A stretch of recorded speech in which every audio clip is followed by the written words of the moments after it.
आता आपण जे टॉंग्स केले तर अशा मोठ्या कोंबने ओपन करायचे.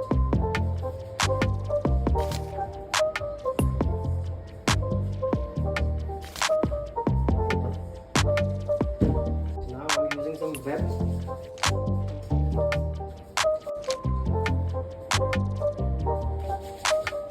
Extra freeze water से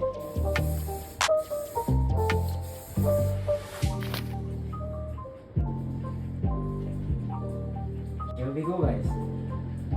जे मग व्हॉल्यूम आणि कलर पण तुमचा किती छान डिफाईन होते. ही जी स्टायलिंग आहे ही स्टायलिंग तुमच्या बॅलेयाजला एक प्रकारे चार लावणार आहे. साइड में चिंडा सी गाइस, हाउ इज इट?